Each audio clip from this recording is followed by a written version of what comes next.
Welcome to HortTube. My name is Jim Putnam. In this video, I'm going to show you some late winter and early spring flowering bulbs, perennials, shrubs, and trees.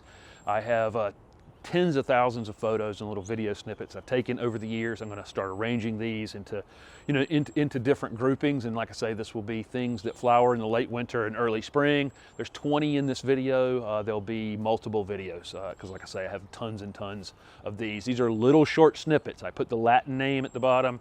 I put the zones in which it will grow in, and I'm going to put the height on here as well of each of these things. I likely have videos on my channel for lots of these things you're seeing, including planting the bulbs and bulb information, that kind of thing. So you can search for them on my channel. I'll have a lot, but not all. Some of the plants you're going to see are super unusual and things you probably won't see out in the trade when you go shopping. But most of it is stuff that you can easily acquire if they interest you. And like I say, just search on my channel and get more information on any of these. Thanks for watching.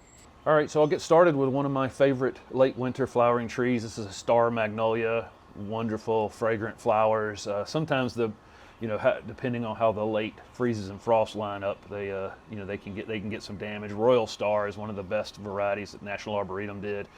This is a Chinese sassafras. You won't see many of these. It kind of looks like a tree you're going to see later in this video called a Cornelian Cherry.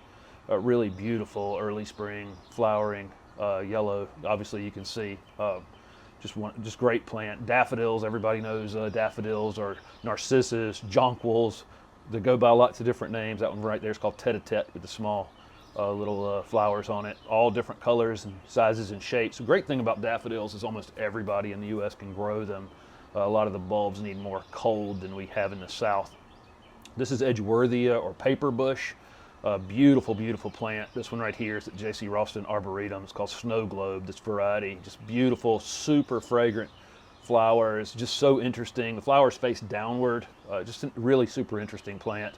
Camellia japonicas, these mostly bloom after Christmas into the early spring. The Camellia sasanquas bloom in the fall. And then these japonicas have the largest flowers and all different colors and sizes and shapes, from single flowers to doubles to formal doubles. And just look at all the variations in the flowers on these, and they'll bloom typically, mid-January in the deep South. And this is Loropetalum. Loropetalum's changed a lot since I've been in this business. Most of them used to get 25 feet tall. They have those beautiful ribbon flowers on them. And here's one that just is a spreading ground cover type right here, and just purple foliage, green foliage, red flowers, white flowers.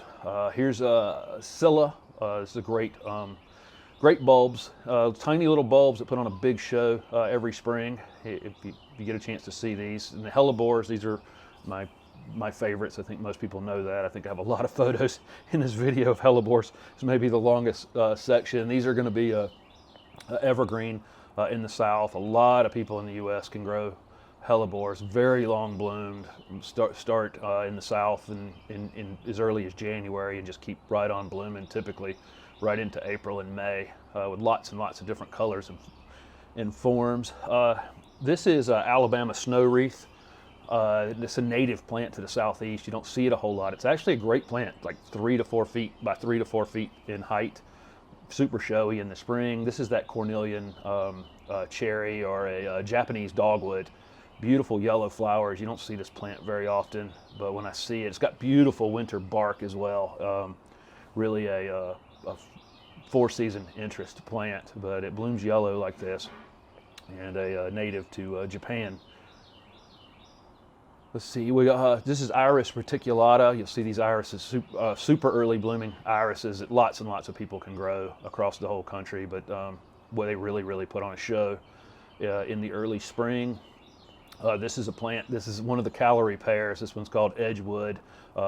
It's similar to Bradford. They all need to be burned and then dumped at the deepest part of the ocean because they have become terrible, noxious weeds. But you can't, the flowers are beautiful. They smell horrible though. Let's see, this is a flowering quince. If you ever had quince jelly, you can make jelly out of the fruits that form after these flowers. Beautiful. They come in reds and oranges and whites, and they can be kind of a bully in the garden, a little hard to control at times.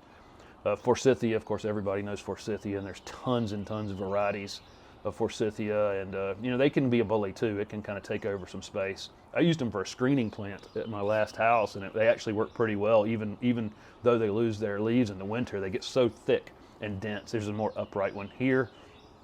Then of course, Hyacinth. Everybody loves Hyacinth. You know, it's zone 4 to 8, but down here in zone 7B or 8, some winters it doesn't get cold enough and they will underperform. But they are beautiful. There's some blowing in the wind right there. Nothing in the world is more fragrant than the hyacinths in the early spring. And this is one that doesn't get enough credit for its ornamental quality. It's just a peach. This is a peach tree. Peaches have beautiful bark and beautiful flowers, and the buds are beautiful, and the new growth is red.